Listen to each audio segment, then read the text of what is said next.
Bien voilà, bonsoir frères et sœurs, bonsoir à tous ceux qui nous visitent via Internet. Nous sommes heureux de nous trouver là une nouvelle fois pour louer notre Dieu et puis pour prier aussi, pour faire monter vers lui nos requêtes. Nous allons justement lui présenter notre temps et nous allons ensuite le célébrer par nos chants de louange. Prions. Seigneur, merci de nous avoir fait grâce et de nous avoir donné en toi une espérance qui est vivante et vraie, et que rien, Seigneur, ne peut détruire. Nous prions que nous soyons donc attachés à ces certitudes de la foi et que, quelle que soit la situation, Seigneur, tu remplisses notre cœur d'espérance. Nous te demandons ces grâces dans le nom de Jésus. Amen. Amen. Amen. Dans Romains au chapitre 5, l'Écriture nous dit « Nous sommes déclarés justes sur la base de la foi. Nous avons la paix avec Dieu par l'intermédiaire de notre Seigneur Jésus-Christ. » C'est aussi par son intermédiaire que nous avons accès par la foi à cette grâce dans laquelle nous tenons ferme et nous plaçons notre fierté dans l'espérance de prendre part à la gloire de Dieu. Les chrétiens donc ont cette espérance, ce n'est pas un vague espoir, ce n'est pas un vœu, il s'agit donc d'une certitude, puisque Jésus-Christ est mort et ressuscité pour nous. Nous sommes certains qu'il va nous ressusciter aussi, que nous le verrons face à face. Nous avons cette espérance dans le cœur et c'est ce que nous allons chanter. Quelles que soient les difficultés, nous voulons demeurer dans l'espérance et la joie. Criez à toi.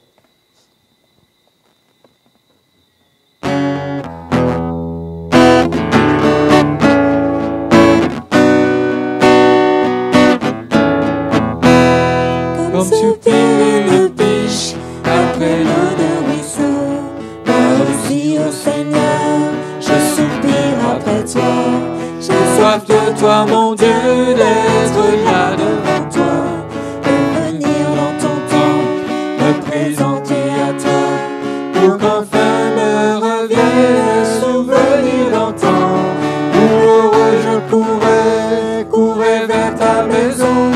Je voudrais retrouver cet amour et ce feu, encore une fois brûlé, être fou amoureux de toi, attaché à tes pas, vibrer à ta parole et au son de ta voix, pour qu'enfin me revienne un souvenir d'antan, où heureux je courais vers ta maison. Je veux crier à toi, plutôt que de me plaindre, je veux compter sur toi, de louer à nouveau, l'espérance et la joie seront dans ta présence. Je veux crier à toi, mon sauveur et mon Dieu. Montre-moi, ô Seigneur, chaque jour ta bonté, ta grandeur et ta grâce, et moi je chanterai celui qui de ma vie est maître, celui qui m'a choisi et qui me fait renaître, pour qu'enfin me revienne les souvenirs d'antan, où heureux je courais vers ta maison. Je veux crier à toi, plutôt que de me plaindre, je veux compter sur toi, te louer à nouveau, l'espérance et la joie seront dans ta présence. Je veux crier à toi, mon sauveur et mon Dieu. Crier à toi, plutôt que de me plaindre, je veux compter sur toi, te louer à nouveau, l'espérance et la joie seront dans ta présence. Je veux crier à toi, mon sauveur et mon Dieu.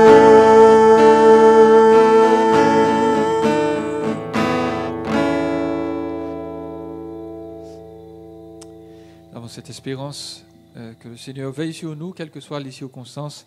Il est un port secourable pour les marins en danger.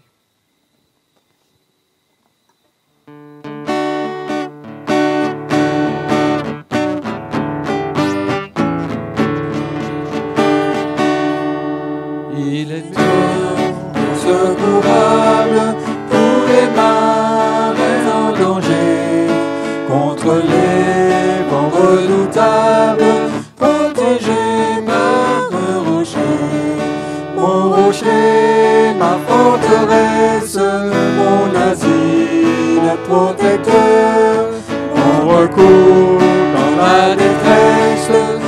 Jésus le Rédempteur. À mes pieds, l'océan gronde, le vent siffle autour de moi. Sur les grands rochers je fonde, mon espérance et ma foi. Mon rocher, ma forteresse, mon asile protecteur, mon recours dans la détresse, c'est Jésus le Rédempteur. En plein ouragan fait rage, et d'une clarté de nuit, paisible au sein de l'orage, j'attends l'aube après la nuit. Mon rocher, ma forteresse, mon asile protecteur, mon recours dans la détresse, c'est Jésus le Rédempteur.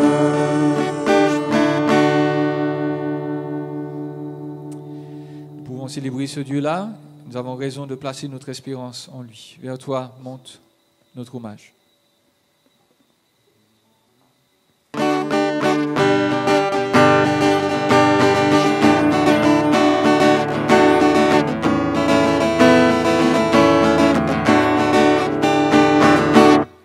Vers toi monte notre hommage, Fils de Dieu, puissant Sauveur, qui demeure d'âge en âge, le refuge du pécheur.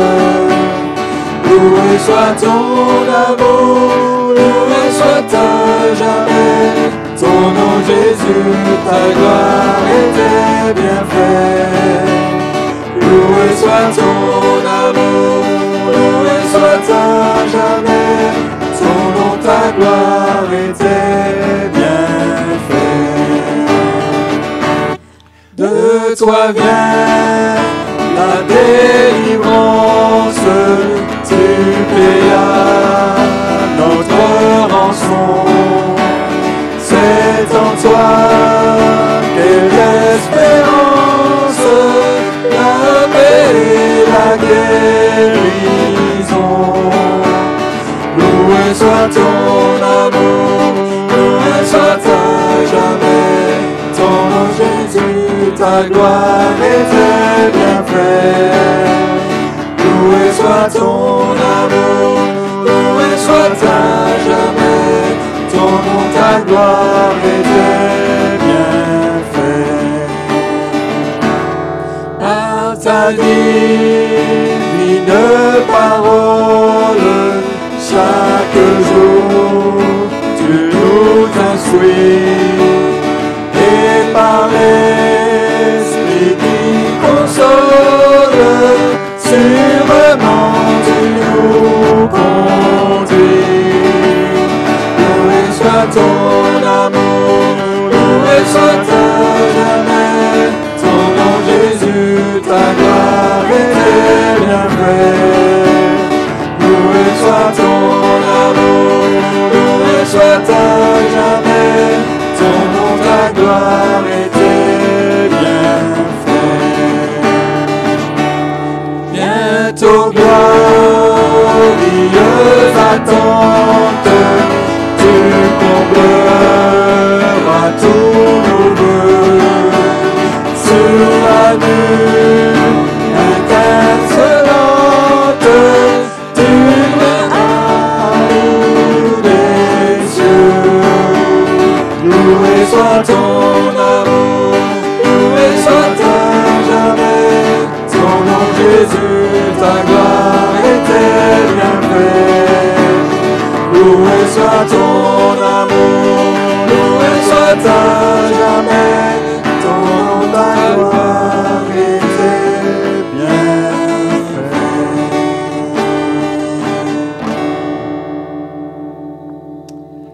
Amen. Puissions-nous garder l'espérance.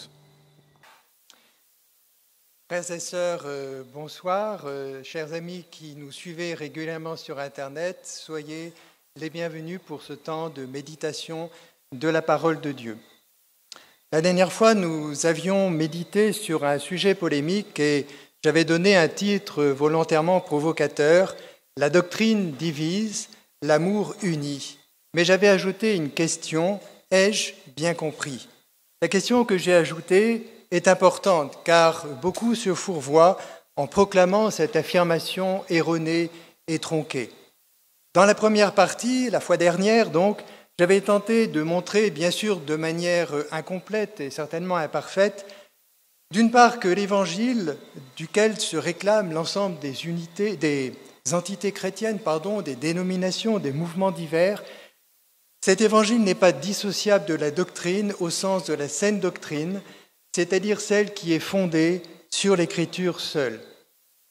Également que l'évangile est annoncé dès la chute, que l'Ancien Testament lui rend témoignage dans pratiquement toutes ses pages et qu'en conséquence, il est nécessaire de tenir compte de toutes les Écritures pour comprendre et saisir le message du salut. J'avais également rappelé que l'Écriture est centrée sur l'Évangile et l'Évangile sur Christ et que cet Évangile du salut n'est autre que la doctrine de Christ exposée dans les lettres apostoliques. Enfin, j'avais insisté sur l'importance vitale de demeurer dans la doctrine de Christ pour notre croissance spirituelle nécessaire et pour triompher des batailles qu'a toujours connues la doctrine de Christ, qu'elle connaîtra encore, et cela d'autant que le jour du Seigneur s'approche.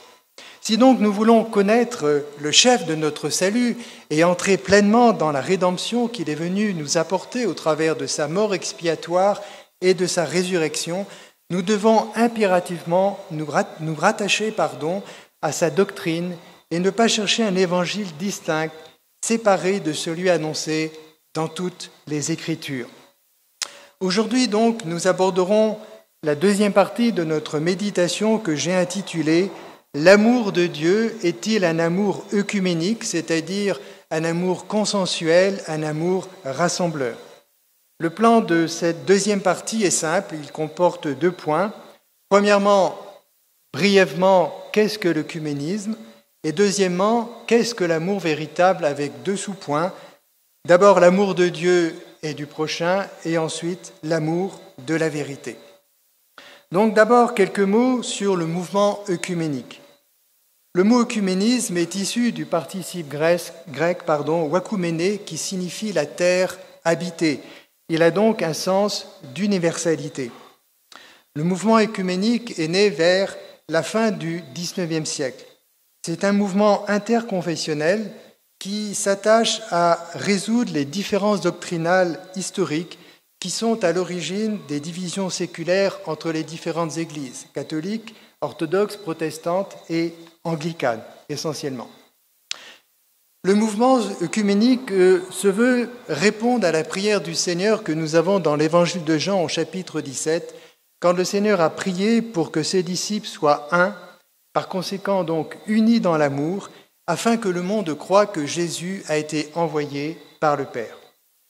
En 1948, il y a eu la création du Conseil œcuménique des Églises, le COE, qui regroupe l'ensemble des confessions chrétiennes, hormis l'Église catholique romaine, mais celle-ci est très active au sein du mouvement œcuménique.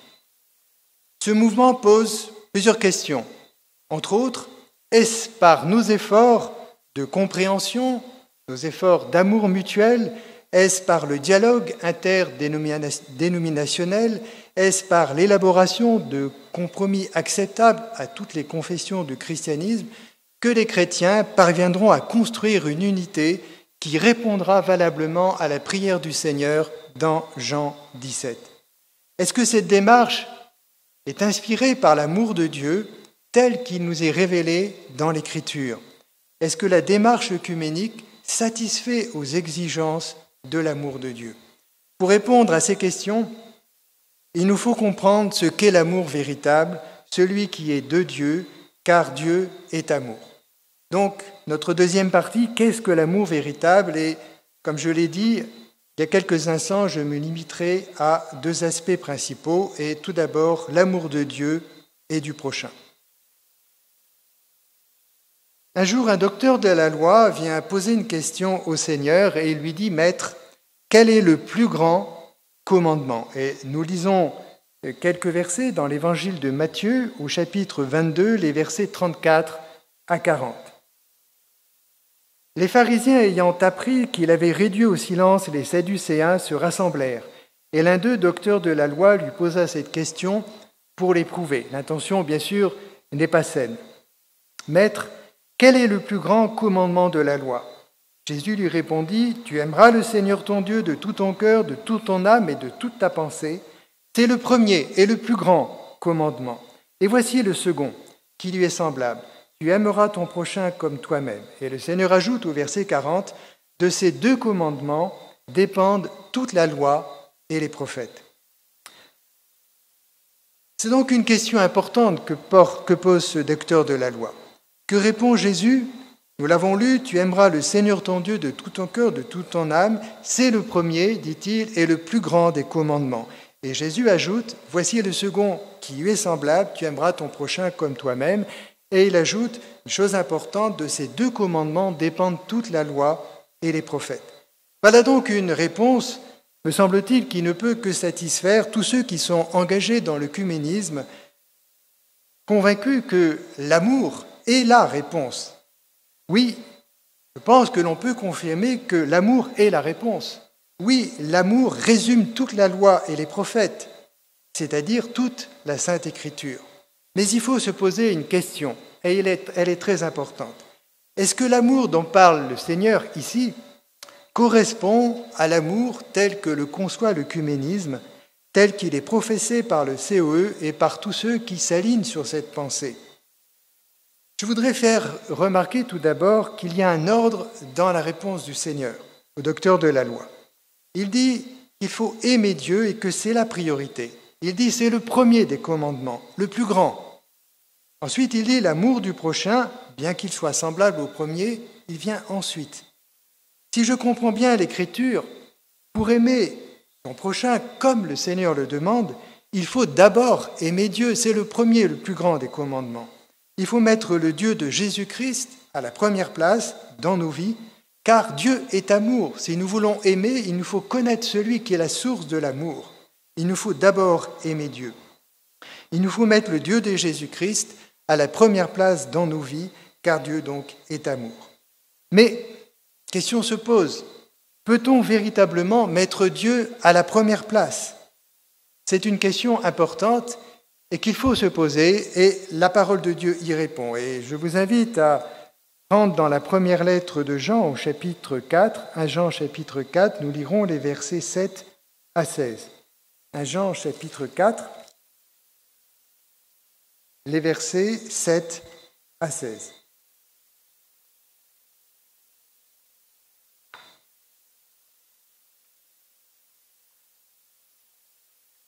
Je lis. « Bien-aimés, aimons-nous les uns les autres, car l'amour est de Dieu, et quiconque aime est né de Dieu et connaît Dieu. Celui qui n'aime pas, n'a pas connu Dieu, car Dieu est amour. L'amour de Dieu a été manifesté envers nous en ce que Dieu a envoyé son Fils unique dans le monde, afin que nous vivions par lui. Et cet amour consiste non point en ce que nous avons aimé Dieu, mais en ce qu'il nous a aimés, et a envoyé son Fils comme victime expiatoire pour nos péchés. Bien-aimés, si Dieu nous a ainsi aimés, nous devons nous aimer les uns les autres. Personne n'a jamais vu Dieu. Si nous nous aimons les uns les autres, Dieu demeure en nous et son amour est parfait en nous. Nous connaissons que nous demeurons en lui et qu'il demeure en nous parce qu'il nous a donné de son esprit. Et nous avons vu et nous attestons que le Père a envoyé le Fils comme sauveur du monde. Celui qui déclare publiquement que Jésus est le Fils de Dieu, Dieu demeure en lui et lui en Dieu. Et nous avons connu l'amour que Dieu a pour nous, nous y avons cru. Dieu est amour, celui qui demeure dans l'amour demeure en Dieu et Dieu demeure en lui. Tous les chrétiens du monde, quelle que soit leur obédience, reconnaissent que Dieu est amour. Mais pouvons-nous réellement, pouvons-nous naturellement, tels que nous sommes, aimer comme Dieu le demande? L'Écriture, dans ce passage, établit un lien étroit entre l'amour du prochain et l'amour de Dieu. Et ce lien, frères et sœurs, passe par le don de Dieu à la croix du Calvaire. Dieu a manifesté son amour en livrant son Fils comme victime expiatoire pour nos péchés. Et je relis ces versets 9 et 10. « L'amour de Dieu a été manifesté envers nous en ce que Dieu a envoyé son Fils unique dans le monde afin que nous vivions par lui. » Et il ajoute « Et cet amour consiste non point en ce que nous avons aimé Dieu, mais en ce qu'il nous a aimés et a envoyé son Fils comme victime expiatoire pour nos péchés. » Dieu a créé l'homme et la femme à son image, c'est vrai. Mais il y a eu la chute. L'homme n'est plus ce qu'il était au commencement. Si on enlève la chute de l'expérience humaine, on ne peut pas comprendre la valeur de l'expiation et la nécessaire régénération spirituelle de nos êtres. Par la chute, tout le potentiel que le Créateur avait mis en nous s'est effondré, a été perverti. L'Écriture, je cite, déclare dans Romains 3, versets 10 à 18, vous connaissez certainement ces versets, qu'il n'y a point de juste, pas même un seul. Tous sont égarés. Personne, nul ne cherche Dieu. Il n'en est aucun qui fasse le bien.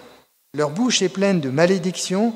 Ils ne connaissent pas le chemin de la paix. La crainte de Dieu n'est pas devant leurs yeux. En cédant à la séduction du serpent dans le jardin d'Éden, l'homme et la femme ont finalement démontré qu'ils voulaient décider par eux-mêmes. Il y a eu la séduction, mais dans leur cœur, il y avait le désir de décider par eux-mêmes. L'homme déchu est centré sur lui-même. Le péché l'a perverti et il l'a aussi asservi. C'est pourquoi pour aimer comme Dieu le demande, il faut d'abord régler dans nos vies la question du péché. Et seule la croix le permet. Si nous suivons un évangile tronqué, dissocié de toutes les Écritures, si nous ne nous attachons pas à la doctrine de Christ, qui est la doctrine du salut, telle qu'elle nous a été communiquée par les apôtres, alors jamais nous ne pourrons entrer dans le salut. Jamais nous ne connaîtrons la régénération produite par le Saint-Esprit. Et jamais nous ne pourrons aimer comme Dieu le demande. Alors en affirmant ceci, qu'est-ce que je sous-entends? Que personne ne saurait aimer son prochain? Que personne ne serait capable de faire preuve d'altruisme? Non, je ne dis pas cela.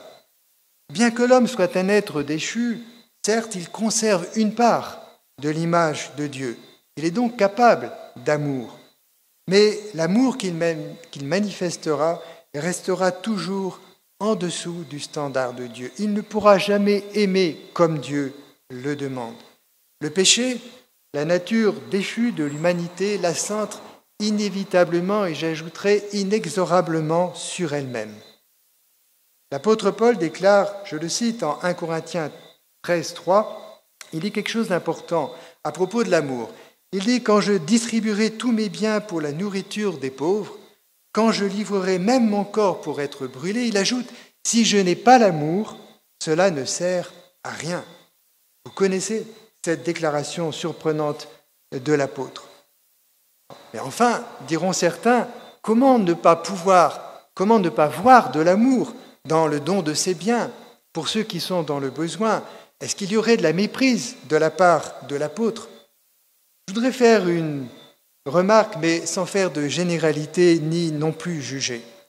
Je constate simplement, par exemple, que beaucoup de ceux qui s'engagent sincèrement dans des œuvres de bienfaisance le font aussi pour trouver un sens à leur vie, pour trouver un épanouissement personnel au travers de leur engagement, certes louable, mais qui en fait le prolongement de cette recherche personnelle, dont ils retirent finalement une satisfaction pour eux-mêmes.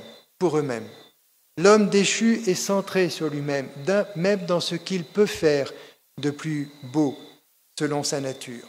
Alors, frères et sœurs, sommes-nous, nous, enfants de Dieu par Jésus-Christ, meilleurs et plus excellents en amour et en don de soi? Naturellement, non, nous ne sommes pas capables. Mais, et c'est ça qui est important de nous rappeler, nous avons été régénérés et l'Esprit de Dieu demeure en nous. Nous avons reçu quelque chose, quelqu'un, la personne de Dieu que l'homme naturel n'a pas. Nous avons reçu l'Esprit de Dieu, nous avons été régénérés. Certes, nous avons à lutter contre notre vieille nature, toujours présente et prompte à nous entraîner sur des voies de traverse, des voies contraires. Mais regardons les choses avec lucidité. L'Église de Jésus-Christ, l'Église locale où Dieu nous a placés, n'est pas un club d'affinité. Nous sommes très différents les uns des autres.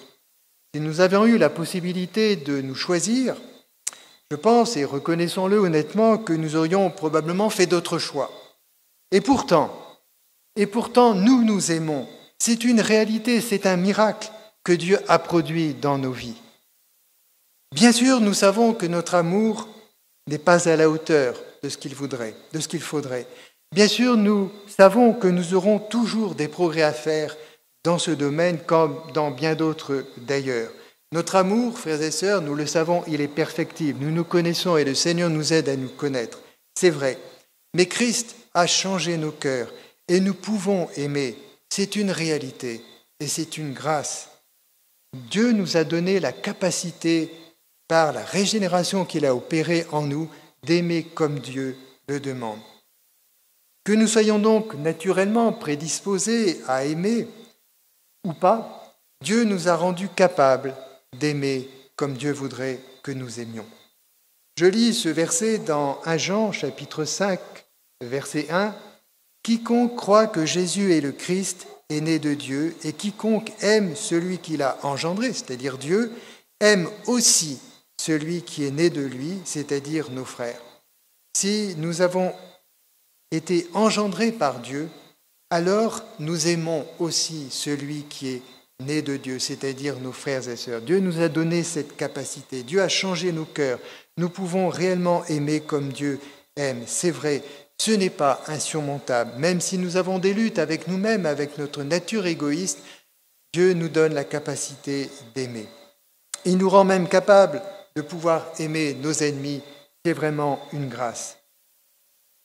Écoutez cette déclaration de païens du 1er siècle qui ont été rapportées par Tertullien, qui était un écrivain chrétien au sujet justement des chrétiens, un témoignage de païens de l'époque. Il disait « Voyez comme ils s'aiment ». C'est ça qui les frappait. Ce témoignage, frères et sœurs, a bouleversé le monde antique. Et notre prière, notre ardente prière, c'est que ce soit aussi notre témoignage. Et quand nous voyons vivre, les gens qui nous entourent disent « Voyez comme ils s'aiment ». Et à ceci, eh bien, tous connaîtront que Jésus a été envoyé par le Père. Voyons maintenant un deuxième aspect de l'amour véritable que j'ai intitulé « L'amour de la vérité ». Relisons l'un des textes que nous avions lus la dernière fois dans Éphésiens au chapitre 4. Nous lirons les versets 11 à 16. Éphésiens chapitre 4, les versets 11 à 16.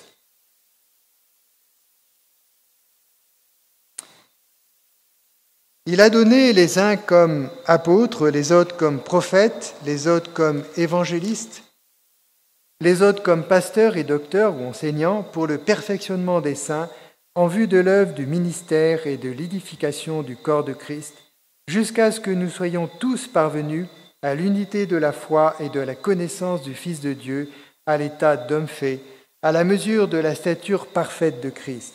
Ainsi, nous ne serons plus des enfants flottants et emportés à tout vent de doctrine par la tromperie des hommes, par leur ruse dans les moyens de séduction. Mais en professant la vérité dans l'amour, nous croîtrons à tous égards en celui qui est le chef, Christ. C'est de lui et grâce à tous les liens de son assistance que tout le corps bien coordonné et formant un solide assemblage tire son accroissement selon la force qui convient à chacune de ses parties et s'édifie lui-même dans l'amour. Professant la vérité, nous avons lu, dans l'amour, nous croîtrons à tous égards en Christ, notre chef. Amour et vérité sont intimement liés pour assurer notre croissance dans la foi. Amour et vérité. Lisons également dans 1 Jean, chapitre 5, mais j'avais lu il y a quelques instants un verset, mais nous irons jusqu'au verset 5. Donc je reprends, première épître de Jean, chapitre 5, versets 1 à 5. Quiconque croit que Jésus est le Christ est né de Dieu, et quiconque aime celui qui l'a engendré aime aussi celui qui est né de lui. Verset 2, nous connaissons que nous aimons les enfants de Dieu lorsque nous aimons Dieu et que nous pratiquons ses commandements. Car l'amour de Dieu consiste à garder ses commandements. Retenez ce verset. Et ses commandements ne sont pas pénibles, car tout ce qui est né de Dieu triomphe du monde. Et la victoire qui triomphe du monde, c'est notre foi. Qui est celui qui a triomphé du monde, sinon celui qui croit que Jésus est le Fils de Dieu? L'amour de Dieu n'est pas un sentiment, il n'est pas une émotion que l'on ressent un moment et qui ensuite disparaît et qu'il faut renouveler, reproduire, rechercher. L'amour de Dieu, nous est-il dit ici, consiste à garder ses commandements. Et ce verset m'a été d'une aide très précieuse il y a un certain nombre d'années, à la sortie d'un temps que j'avais passé dans un mouvement de nature mystique, et je vivais en ressentant les choses, et c'est comme ça que je pensais avancer. Et le frère qui m'a entouré dans ses conseils pastoraux m'avait rappelé ce verset, et ça m'a beaucoup aidé. L'amour de Dieu n'est pas un sentiment, l'amour de Dieu consiste à garder ses commandements, c'est-à-dire sa parole. Et comme nous l'avons vu dans la première partie, garder la doctrine de Christ. L'Écriture est claire, il est impossible d'aimer Dieu véritablement, comme il le demande, sans aimer sa parole, sans nous attacher à la doctrine de Christ. Je disais donc à l'instant, il y a quelques années, j'étais engagé dans le mouvement charismatique, convaincu de la validité de mes expériences. Avec des amis, nous avions décidé un jour de visiter une communauté charismatique de rite orthodoxe qui s'était installée dans le sud de la France, près de Montpellier, je crois que c'était à Saint-Guilhem-le-Désert. Cela nous étonnait et nous avions à cœur de faire connaissance. C'étaient des gens simples, ils vivaient d'agriculture, d'élevage, d'artisanat local, un amour sincère les animait. Et lors de notre visite, nous nous sommes rendus à un moment donné dans la chapelle pour prier. Et le prêtre orthodoxe qui officiait commença à faire le tour des icônes qui étaient fixées sur les murs et à les embrasser religieusement. Là, j'ai commencé à me sentir très mal à l'aise. Même si j'avais peu d'années de conversion, j'étais quand même né par la parole de Dieu, et cela vraiment m'a mis mal à l'aise. Comment pouvais-je rester dans cette atmosphère finalement malsaine? Mais très rapidement, les prières, les chants en langue ont commencé à monter dans la pièce. Nous étions assez rapidement envahis d'une atmosphère d'amour, de bien-être, de quiétude. Et à la fin de ces moments, je suis sorti véritablement ému, profondément ému par ce que j'avais vécu, par ce que nous avions vécu ensemble. Et j'en suis venu à me dire, pourquoi juger ceux qui sont mes frères? L'amour de Christ n'a que faire finalement de nos préjugés doctrinaux. Le Saint-Esprit nous a unis, c'est ce que je pensais, dans un moment magnifique d'exaltation. Et finalement, je me suis dit que c'est cela qui comptait. Frères et sœurs, voici comment on peut faire naufrage quand on déconnecte l'amour de la vérité. J'étais profondément dans l'erreur. Cet amour, ressenti fortement, n'était pas l'amour de Dieu, mais un sentiment simplement d'amour. Alors, que ce soit par un travail de compromis ou par des expériences de nature mystique comme celle que je viens de citer, la recherche de l'amour sans l'attachement fidèle à la doctrine de Christ enseignée par les apôtres conduit inévitablement dans une impasse spirituelle. L'amour de la vérité doit être une des marques du chrétien véritable. Et nous allons lire ensemble 2 Jean, la deuxième épître de Jean au chapitre, il n'y a pas de chapitre, les versets 1 à 6 et le verset 9. Donc la deuxième épître de Jean, tournez la page, je lis à partir du verset 1. L'ancien à Kyria, qui semble-t-il désigne une église locale, c'est l'une des interprétations, l'ancien à Kyria l'élu et à ses enfants que j'aime dans la vérité, et vous noterez dans vos Bibles le nombre de fois où l'apôtre Jean emploie cette expression, que j'aime dans la vérité.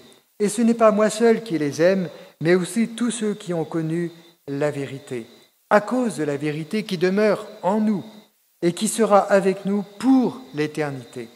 Que la grâce, la miséricorde et la paix soient avec vous, de la part de Dieu le Père et de la part de Jésus-Christ, le Fils du Père, dans la vérité et l'amour. J'étais fort réjoui de trouver quelques-uns de tes enfants qui marchent dans la vérité selon le commandement que nous avons reçu du Père.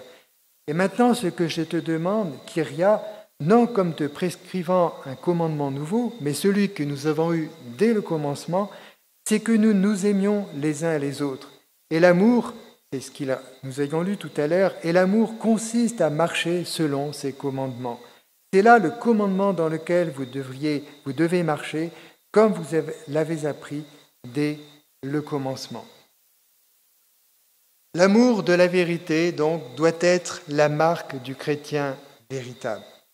L'amour œcuménique est un amour de compromis. Il signifie finalement que la saine doctrine n'est pas significative, qu'on peut l'adapter pour qu'elle convienne finalement à tout le monde. La vérité scripturaire, c'est-à-dire la vérité de l'Écriture, pour le mouvement œcuménique n'est pas absolue, elle est relative.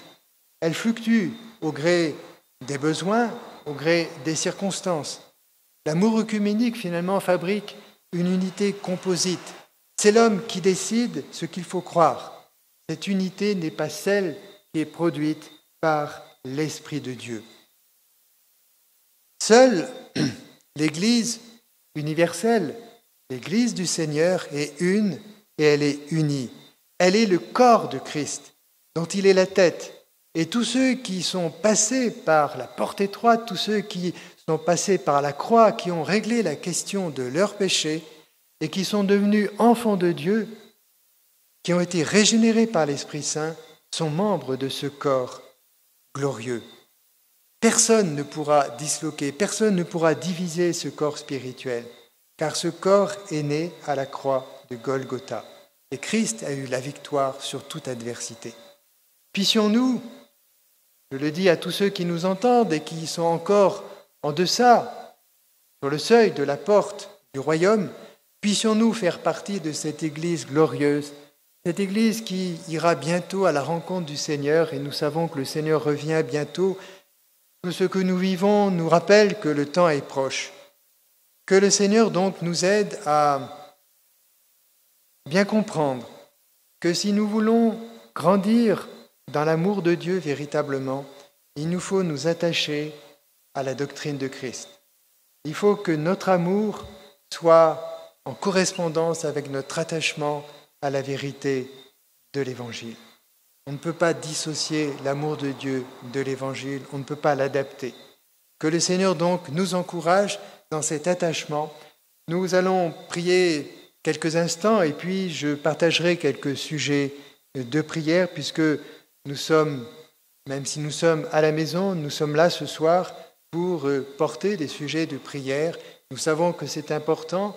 La prière du juste, nous dit l'Écriture, a une grande efficacité et il nous faut prier et le Seigneur nous invite à cela.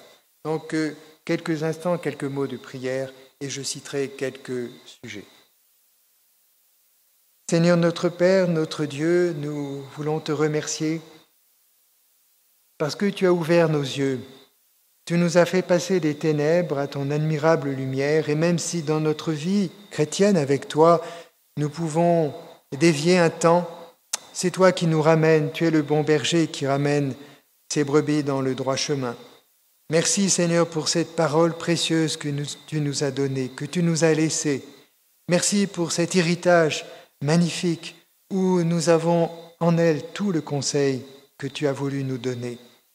Seigneur, merci de nous fortifier dans l'attachement à ta parole, dans le désir de la comprendre, dans le désir aussi, bien sûr, de la mettre en pratique.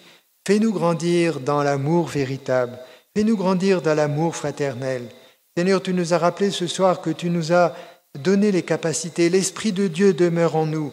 Seigneur, donne-nous de nous soumettre à l'Esprit de Dieu, de nous soumettre à ta parole, afin de nous aimer les uns les autres comme tu veux que nous aimions, et ainsi te glorifier, afin que ceux qui nous voient puissent reconnaître que toi, Seigneur, tu as envoyé ton Fils dans le monde, que tu es venu pour sauver le monde. Nous t'en prions, Père, dans le nom de notre Seigneur Jésus-Christ. Amen. Donc, quelques sujets de prière. Continuons donc, bien sûr, de prier pour nos pasteurs afin que le Seigneur les encourage dans leur ministère. C'est important parce que annoncer, proclamer la vérité n'est pas facile et difficile dans le monde dans lequel nous vivons. Il y a beaucoup de contradicteurs et il faut répondre avec la douceur de Christ, avec praotès, comme dit la parole de Dieu. Prions pour nous-mêmes afin que le Seigneur nous fasse grandir dans la foi et dans la connaissance de notre Seigneur et que sa parole soit toujours et de plus en plus notre trésor.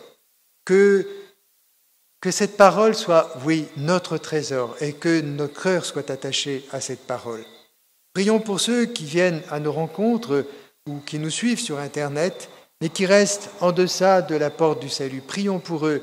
Prions pour que, quand la parole de Dieu est proclamée, quand la vérité est proclamée, le Saint-Esprit agisse dans les cœurs et qu'il produise des conversions.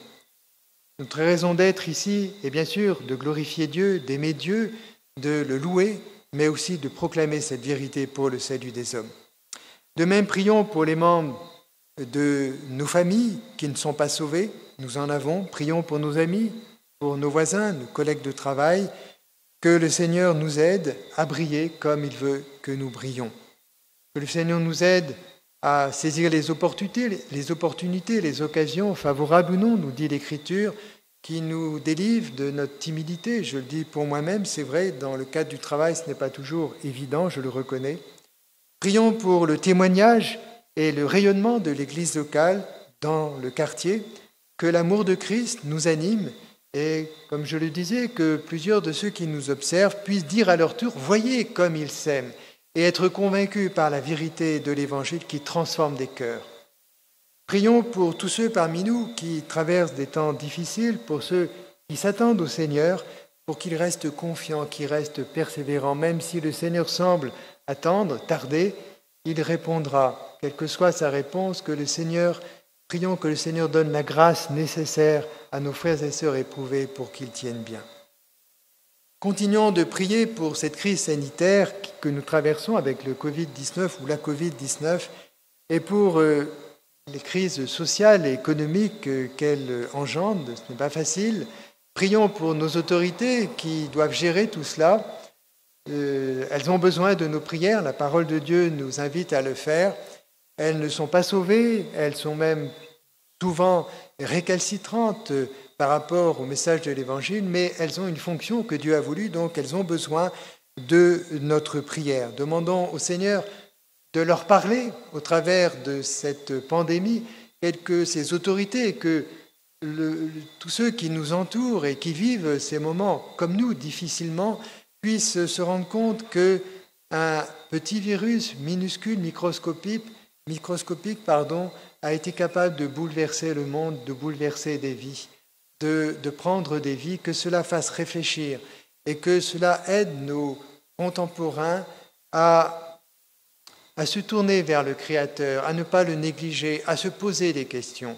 Le Seigneur répondra. Nous sommes convaincus que cette pandémie n'est pas venue par hasard. Dieu la contrôle et Dieu l'a permise dans un but particulier. Certes, il nous épure, certainement, il fait son œuvre dans l'Église, mais il parle aussi et il veut parler au cœur de cette population. Je crois que c'est C.S. Lewis qui disait que Dieu parle par des murmures, doucement, et parfois il prend comment on appelle ça, pas un microphone, mais un haut-parleur pour crier fort, et peut-être que cette pandémie, c'est cette manière que Dieu utilise pour appeler les hommes à la repentance. Je voudrais juste terminer en lisant ces belles paroles que nous avons dans Éphésiens chapitre 4, les versets 1 à 6, je dis bien Éphésiens 4, versets 1 à 6, qui fait un peu une sorte de synthèse de ce que nous avons vu ensemble au cours de ces 2 rencontres. « Je vous exhorte donc, moi, le prisonnier dans le Seigneur, à marcher d'une manière digne de la vocation ou de l'appel qui vous a été adressé, en toute humilité et douceur, avec patience, vous supportant, vous portant les uns les autres avec amour, vous efforçant de conserver l'unité de l'Esprit. Elle n'est pas à créer, elle est faite, c'est l'Esprit de Dieu qui l'a réalisée. Vous efforçant de conserver l'unité de l'Esprit par le lien de la paix les uns avec les autres. Il y a un seul corps et un seul esprit, comme aussi vous avez été appelés à une seule espérance, celle de votre vocation.